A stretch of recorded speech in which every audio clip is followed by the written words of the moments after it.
నిన్న అంబటి రాంబాబు కుటుంబాన్ని పరామర్శించడానికి వెళ్లిన జగన్ రెడ్డి తమకు సిట్టు క్లీన్ చిట్ ఇచ్చిందని, నేతిలో ఎక్కడా కల్తీ జరిగినట్టుగా చెప్పలేదని ఒక వ్యాఖ్య చేశాడు. జగన్మోహన్ రెడ్డి మాట్లాడి 24 గంటలు గడవక ముందే నాడు టీటీడీ చైర్మన్ గా ఉన్నటువంటి వైవి సుబ్బారెడ్డి తిరుమల నేతిలో కల్తీ జరిగింది అని నిన్న మీడియా సాక్షిగా ఒప్పుకున్నాడు. ఒక పక్క జగన్మోహన్ రెడ్డి క్లీన్ చిట్ ఇచ్చారని చెబుతుంటే వైవి సుబ్బారెడ్డి మాత్రం ఐ అగ్రీ దట్ అని చెప్పి ఆ కల్తీ జరిగిందని ఏదైతే సిట్టు ఆరోపణ చేసిందో దానితో మేము ఏకీభవిస్తున్నామో, అలా కల్తీ జరగటానికి అనేక మంది పాత్ర ఉంది అని చెప్పి స్వయంగా వైవి సుబ్బారెడ్డి ఒప్పుకోవటం ఇప్పుడు వైసీపీలోనే పెను ప్రకంపనలు పుట్టించింది. ఒక పక్క వైసీపీ నేతలందరూ కూడా కల్తీ జరగలేదని చెబుతున్న నేపథ్యంలో వైవి సుబ్బారెడ్డి కల్తీ జరిగిందని ఒప్పుకోవటంతో ఒక్కసారిగా వైసీపీ ఆ డిఫెన్స్లో పడిపోయినట్టుగా అయింది. ఇప్పుడు వాళ్ళకి కౌంటర్ చేయడానికి కూడా అవకాశం లేని పరిస్థితి. అంటే వైవి సుబ్బారెడ్డి ఆ పశ్చాత్తాపంతో ఏమన్నా ఒప్పుకున్నాడా అనే అనుమానం కూడా కలుగుతుంది. స్వయంగా జాతీయ మీడియాతో మాట్లాడిన సందర్భంలో జాతీయ మీడియా చాలా స్పష్టంగా అడిగింది, నేతిలో కల్తీ జరిగిందా లేదా అంటే ఎస్ జరిగింది, దానిలో అధికారుల పాత్ర ఉంది, కింది స్థాయి ఉద్యోగుల పాత్ర ఉంది, అనేక మంది పాత్ర అందులో ఉంది అని చెబుతూనే జరిగింది అని కుండ బద్దలు కొట్టినట్టుగా నిన్న వైవి సుబ్బారెడ్డి ఒప్పుకున్నాడు. ఎప్పుడైతే వైవి సుబ్బారెడ్డి కల్తీ జరిగిందని స్వయంగా ఆయనే ఒప్పుకున్నాడు, దాంతో అటు నేషనల్ మీడియా కావచ్చు, ఇటు స్టేట్ మీడియా కావచ్చు, వైవి సుబ్బారెడ్డి ఒప్పుకున్న విషయాన్ని బ్రేకింగ్ న్యూస్గా వేసి, అంటే జగన్మోహన్ రెడ్డి ఏదైతే కలవలేదు అని చెప్పాడో ఇక్కడ వైవి సుబ్బారెడ్డి కలిసింది అని చెప్పాడో, సో స్వయంగా నాడి టీటీడీ చైర్మన్నే కలిసింది అని ఒప్పుకున్నాడు అని చెప్పి ఆ బ్రేకింగ్ న్యూస్ కూడా వేయటం జరిగింది.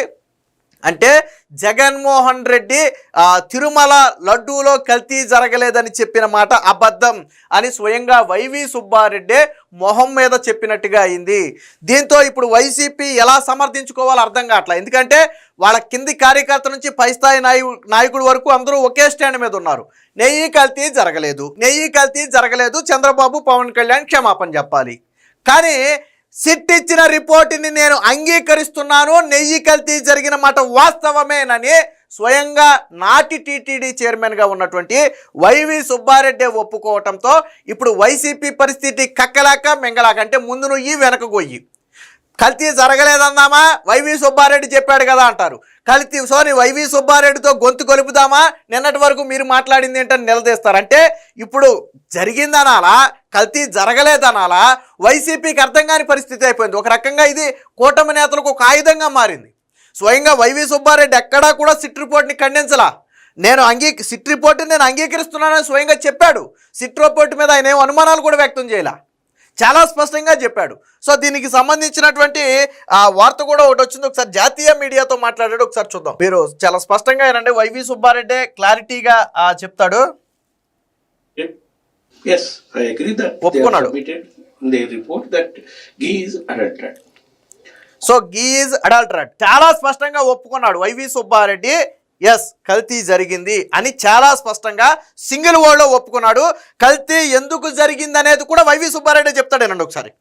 And they have also mentioned adulterated ghee supplied because of so many people's involvement and some officers' involvement, some third persons' involvement in all those people who are named and charge-sheeted also. విన్నారు కదా, ఈ కల్తీ జరగటంలో అనేక మంది పాత్ర ఉంది. కొంతమంది అధికారుల పాత్ర ఉంది, కొంతమంది థర్డ్ పార్టీ పర్సన్స్ పాత్ర ఉంది. సో కల్తీ జరిగిన మాట వాస్తవం. సిట్ చెప్పిన నివేదికతో 100కు 100% వైవి సుబ్బారెడ్డి అగ్రీ చేశాడు. ఈ విషయం వైవి సుబ్బారెడ్డి వీడియో స్టార్టింగ్ లోనే చెప్పాడు, చూడండి, సింగిల్ వర్డ్ లోనే చెప్పేశాడు మొత్తం. I agree that they have submitted in their report that ghee is adulterated. So క్లిస్టర్ క్లియర్ ఇక్కడికి. అంటే వైవి సుబ్బారెడ్డి తిరుమల తిరుపతి దేవస్థానంలో లడ్డూకి వాడినటువంటి నెయ్యి కల్తీ జరిగింది అని ఒప్పుకున్నాడు. మరి 24 గంటల ముందు జగన్మోహన్ రెడ్డి మాకు క్లీన్ చిట్ వచ్చిందని చెప్పి సాక్షిలో కూడా పెద్ద హెడ్డింగ్ పెట్టి రాసుకున్నారు. మరి ఇప్పుడు జగన్మోహన్ రెడ్డి అదే సాక్షిలో వైవి సుబ్బారెడ్డి ఒప్పుకున్నట్టుగా రాస్తారా? వైవి సుబ్బారెడ్డి మీద ఎవరో పీక మీద కత్తి పెట్టలేదు, వైవి సుబ్బారెడ్డి ఏమి తొందరపడి మాట్లాడలేదు. చాలా స్పష్టంగా ఆయన సింగిల్ వర్డ్లో ఒప్పుకోవడమే కాకుండా ఎందుకు కల్తీ జరిగింది, అందులో ఎవరి పాత్ర ఉందనేది కూడా వైవి సుబ్బారెడ్డి నోటితోనే చెప్పాడు. ఎవరి నోటితోనే కాదు, వైవి సుబ్బారెడ్డే చెప్పాడు. పోనీ సిట్ రిపోర్ట్ మీద ఏదైనా మాకు అనుమానం ఉంది, అది కల్తీ జరిగిందని వాళ్ళు అంటున్నారు, కానీ మాకు ఇంకా అనుమానం ఉందని ఎక్కడ వైవి సుబ్బారెడ్డి చెప్పలా. సిట్ రిపోర్ట్తో నేను అగ్రీ అవుతున్నానని చెప్పాడు ఆయన. మరి ఇక్కడ థర్డ్ పార్టీ ఇన్వాల్వ్మెంట్ అన్నాడు. థర్డ్ పార్టీ అంటే ఎవరు? థర్డ్ పార్టీ అంటే ఎవరు అంటే సుబ్బారెడ్డి. ఇంతకీ సుబ్బారెడ్డి పాత్ర ఏంటనేది చెప్పాలి అందులో. మరి కల్తీ జరిగింది కదా, అందులో మీ పాత్ర ఏంటని వాళ్ళు అడగలేదు, ఈయన చెప్పలేదు. అడుగుంటే ఏం చెప్పేవాడు? కానీ అధికారుల మీద కావచ్చు, కొంతమంది బయట వ్యక్తుల మీద కావచ్చు నింద అయితే మోపారు, వాళ్ళ వల్ల జరిగిందని చెప్పారు. మరి నాడు టీటీడీ చైర్మన్గా ఉన్నటువంటి సుబ్బారెడ్డి ఎందుకు దాన్ని అడ్డుకోలేదు? తెలిసి అంటే ఎక్కడ సుబ్బారెడ్డి లాక్ అయిపోయాడంటే, సుబ్బారెడ్డికి మేము కల్తీ జరిగిందని ల్యాబ్ రిపోర్ట్ రాగానే మేమే చెప్పామని చెప్పి గతంలో ప్రొక్యూర్మెంట్ జనరల్ మేనేజర్గా ఉన్నటువంటి సుబ్రహ్మణ్యం ఒక స్టేట్మెంట్ ఇచ్చాడు. అంటే సుబ్బారెడ్డి గారికి సార్ మనం శాంపిల్స్కి పంపాము, ఆ శాంపిల్స్లో కల్తీ అని వచ్చిందని చెప్పగానే సుబ్బారెడ్డి అన్న మాట ఏంటంటే, ఆల్రెడీ ఆ శాంపిల్స్ రావడానికి 2 నెలల సమయం పడితే ఆ ట్యాంకర్లు వీళ్ళు వాడేశారు, ఆ శాంపిల్స్ వచ్చిన ట్యాంకర్లు వీళ్ళు వాడేశారు. అప్పుడు సుబ్బారెడ్డి ఏమన్నాడు, ఆల్రెడీ ఆ నెయ్యి మనం వాడేసాం కాబట్టి ఇప్పుడు దీని గురించి నోరు మెదపొద్దు అన్నాడు. ఎందుకని నోరు మెదపొద్దు అన్నాడు అంటే, కల్తీ జరిగిన నేతితో లడ్డూలు చేశారు అంటే అది తీవ్ర అప్రదిష్టగా మారుతుంది, వైసీపీ పార్టీకి అతిపెద్ద మచ్చగా మారుతుంది. దాంతో ఏం చేశారు, ఏమీ చెప్పొద్దు అన్నాడు. ఈ స్టేట్మెంట్ ఎవరు ఇచ్చారు? స్వయంగా నాడు ప్రొక్యూర్మెంట్ జనరల్ మేనేజర్గా ఉన్నటువంటి సుబ్రహ్మణ్యమే ఇచ్చాడు. సో వైవి సుబ్బారెడ్డి పరిస్థితి అప్పుడు ప్రొక్యూర్మెంట్ జనరల్ మేనేజర్ చెప్పాడా లేదా వైవి సుబ్బారెడ్డి? థర్డ్ పార్టీ అంటే ఎవరు? వైవి సుబ్బారెడ్డి లేడా చైర్మన్గా? ఉద్యోగుల పాత్ర ఉంది, ఓకే, మరి చైర్మన్ పాత్ర లేదా? తెలిసి కూడా దాన్ని కొనసాగించారు కదా. సో దీనికి సంబంధించి ఇంకొక నిన్న మీడియాతో కూడా మాట్లాడాడు, అది కూడా ఒకసారి చూద్దాం. ఛార్జ్ షీట్ ఫైల్ చేసిన దాన్ని బట్టి ఇందులో జంతు కొవ్వు కలవలేదు అని చెప్పారు. జంతు కొవ్వు కలవలేదు కాబట్టి ఇది వేరే పదార్థాల కల్తీ జరిగింది, జంతు కొవ్వు మాత్రం కలవలేదు అని చెప్పారు. సో ఏమంటాడంటే, జంతు కొవ్వు కలవలేదని సిట్ చెప్పింది, కానీ వేరే పదార్థాలతో కల్తీ జరిగిందని సిట్ చెప్పిందని చెప్తున్నాడు. అంటే ఈయన అగ్రీ ఏంటంటే, సిట్ చెప్పినట్టుగా వేరే పదార్థాల కల్తీ అయితే జరిగింది. ఇక్కడ వైవి సుబ్బారెడ్డి చెప్పింది ఏంటంటే జంతు కొవ్వు కలవలేదు అని ఎక్కడ చెప్పాలి, అది అబద్ధం. ఎన్డీడీబీ రిపోర్ట్ కానీ మొన్న సిట్ ఇచ్చినటువంటి నివేదికలో కానీ, సిట్ ఇచ్చినటువంటి నివేదికలో టెస్ట్ చేసిన ల్యాబ్ ఏం చెప్పింది, మా దగ్గర జంతు కొవ్వును పరీక్షించే సామర్థ్యం లేదు కాబట్టి చెయ్యం, ఫిష్ ఆయిల్ పరీక్షించే సామర్థ్యం మా దగ్గర లేదు కాబట్టి చెయ్యం. మరి ఏం టెస్ట్ చేశారు వాళ్ళు అంటే, పంది కొవ్వు ఉందా లేదా అనేది టెస్ట్ చేశారు. మరి పంది కొవ్వు ఉందా లేదా అంటే అక్కడ కూడా వాళ్ళు ఒక నోటు పెట్టారు, లిమిట్ ఆఫ్ డిటెక్షన్ అని చెప్పి ఒకటి పెట్టారు. 10% లేదా అంతకంటే తక్కువ శాతం పంది కొవ్వు కనుక కలిసి ఉంటే అది మా ల్యాబ్లో తెలవదు, ఆ 10% కంటే తక్కువ ఉంటే పరీక్షించే సామర్థ్యం మాకు లేదు అని ఒక డిస్క్లైమర్ కూడా వాళ్ళు వేశారు. అంటే వాళ్ళు జంతు కొవ్వును పరీక్షించలా, ఫిష్ ఆయిల్ను పరీక్షించలా, కేవలం పంది కొవ్వును పరీక్షించారు. అది 10% కంటే ఎక్కువ లేదు కాబట్టి వాళ్ళు నివేదికలు అదే రాశారు.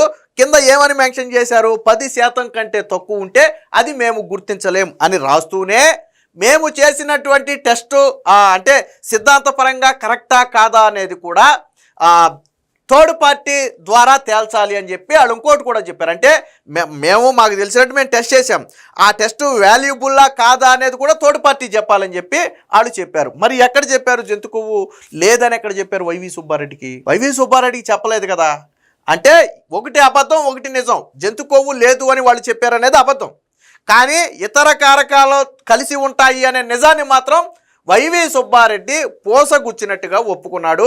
ఎప్పుడైతే వైవి సుబ్బారెడ్డి స్వయంగా కల్తీ జరిగింది అని ఒప్పుకున్నాడో దీంతో ఇప్పుడు వైసీపీ పార్టీ పరిస్థితి ముందు నుయ్యి వెనక గొయ్యిలాగా మారింది.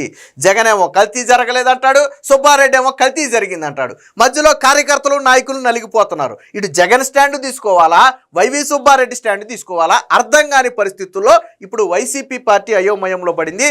ఏది ఏమైనా ఇప్పటి వరకు జగన్మోహన్ రెడ్డి కావచ్చు, సాక్షి కావచ్చు, వైసీపీ కావచ్చు కవర్ చేసుకుంటూ వచ్చిన అబద్ధాన్ని వైవి సుబ్బారెడ్డి కుండ్ల బద్దలు కొట్టినట్టుగా చెప్పాడు. కానీ సాక్షిలో ఎక్కడా కూడా వైవి సుబ్బారెడ్డి చెప్పింది రాయలా. ఎందుకు రాయలా?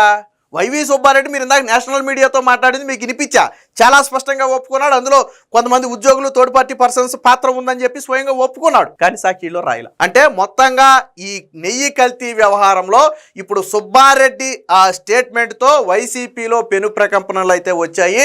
మొత్తంగా వైసీపీ హయాంలో మహాపాపం జరిగింది అనేది ఇప్పుడు రాష్ట్ర వ్యాప్తంగానే కాదు, దేశవ్యాప్తంగా ఉన్న హిందువులందరూ కూడా, ప్రపంచవ్యాప్తంగా ఉన్న హిందువులందరికీ కూడా స్పష్టంగా అర్థమైంది.